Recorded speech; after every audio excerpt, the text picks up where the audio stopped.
กินกาแฟเมื่อละวันนี้บ่ได้กินข้าวเด็กงงท่าก็จะมาส่งอันส่งนี่ก็ข้าวต้มเว้นมาส่งแบบนี้จ้ะกินกาแฟกันน้ำเขาใส่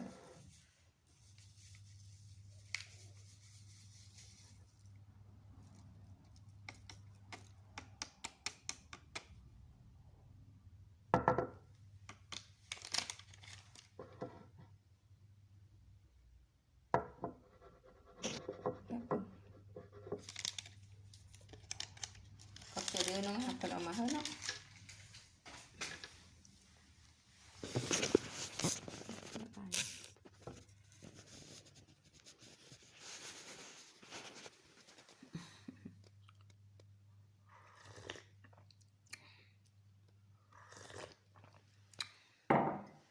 นอนหลับอยู่บ่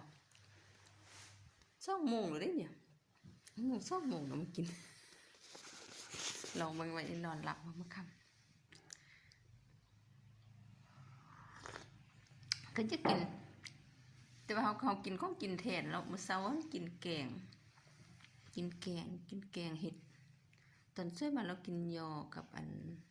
คะน้าอันชิ้นหมูเสือดอกแค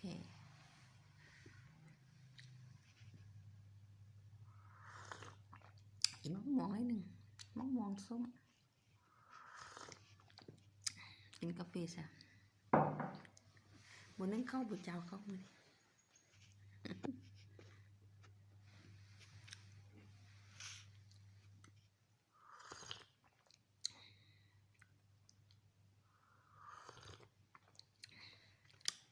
บริวารเลยสิก็นะคะเพิ่นมาให้ท่องหนึ่งที่มีไล่ห่อท่องใหญ่ตัว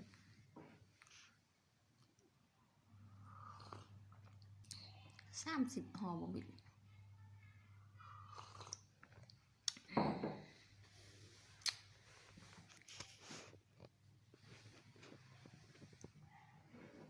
มันนี่บทก็เพราะเห็นข่าวเมื่อวานนี้ว่าฝนจะตกจันตอนค่ำเพิ่นบอกเห็นตกถึงแต่บทเดี๋ยวจะซักเครื่องมือวานมือสื่น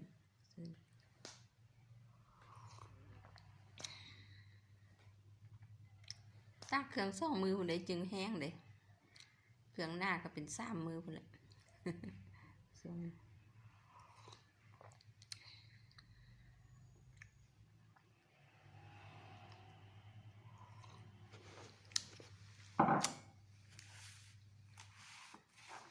วันนี้ก็มาเลยเนาะวันนี้ก็มา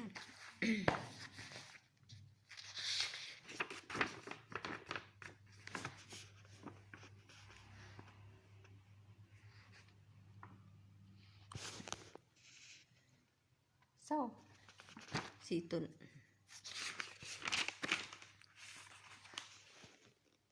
กับอันนี้มันเศร้าเนาะเศร้าเหือนนี่นะเมื่อกี้เศร้าไฟฟ้า18 ต้น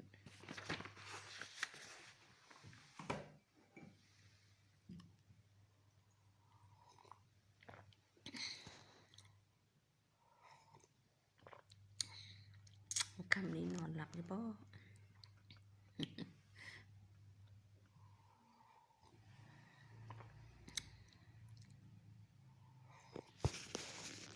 คนเดียวอยู่คนเดียวก็ม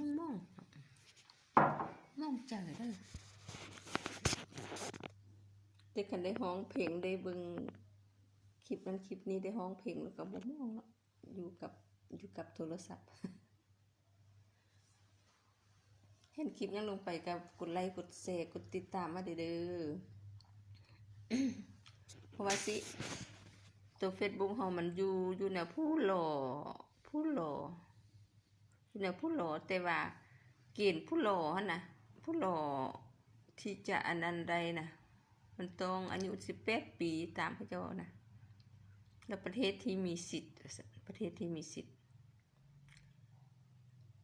เราอันทราบมาเราเป็นเฮ็ดคลิป ลิปสั้นหัน3 คลิปใน90 วันอันนี้ถือว่าเฮ็ดได้แล้วเนาะ18 ปีเขาก็ถือว่าได้แล้วแล้วก็มี 10,000 คนผู้ติดตาม 10,000 คนเขาได้แต่ 5,000 บางอันมีแต่ 5,000 ปลาย 2,000 ปลายก็มีแล้วก็ติดตามมาเด้อกดไลค์กดแชร์เด้อเพื่อจะมีหมู่เพื่อนมาติดตาม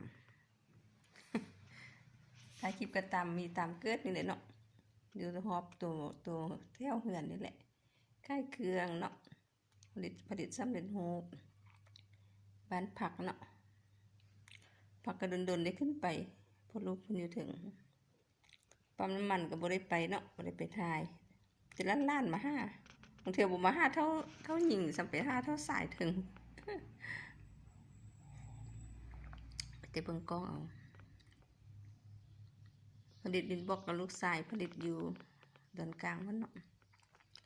ก็บ่ได้ไปถ่ายบ่มีเวลาได้ไปได้ดนได้ไปยามเท่านึง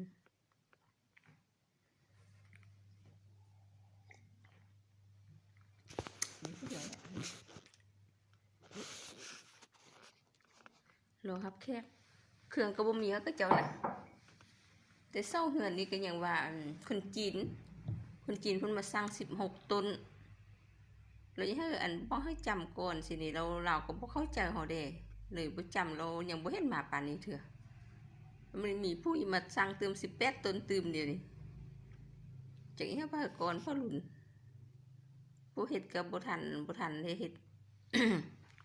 ค่าเวียกบ่มา 2-3 มื้อดอกโซเฟอร์ก็ขาเนาะเพิ่นบ่เท่าเพิ่นเสียก็ 2-3 มื้อบ่ได้มาบ่ได้ส่งเครื่องมีแต่เอาออเดอร์ไว้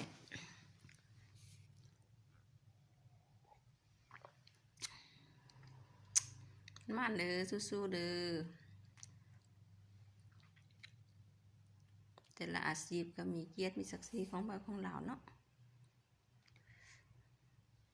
เฮ็ดเพื่อหาเลี้ยงชีวิตไปวันๆนี่แหละบ่เฮ็ดก็บ่มีเงินซื้อเลี้ยงชีพเนาะสู้ๆได้ก็เก็บไว้เด้ยามเจ็บยามเป็นเนาะคันบ่มีเงินนี่ก็ตายยอด โดยเฉพาะเฒ่าแก่มาเนาะเฒ่าแก่มานี่พญาตินี่อยากถามหาเด้พญาติให้แห้งบ่พญาติอันนี้ก็ได้ก็บ่วอนหาดอกต้องสะสมทุนหอนไว้นิดนึงเด้เนาะเพื่อเวลาเจ็บเป็นมาเฮาก็ได้ปิ่นปัวเฮาเองปิ่นปัวเฮาพอเอาพญาติออกขิงพญาติหายออกขิงแล้วมันก็อยู่ดีมีแฮงมีชีวิตสืบต่อไปเนาะคล้ายคือกับต้นไม้นี่แล้วเฮาพรวนดินเซาฝุ่นเซาน้ำเนาะเฮานำเฮานั้นมันก็งอกงามมันก็เจริญเติบโตไปได้ไวคันเฮาบ่บำบัดรักษาบ่นั้นมันก็เหี่ยวแห้งตายไว้ คนก็คือเหมือนกันเนาะ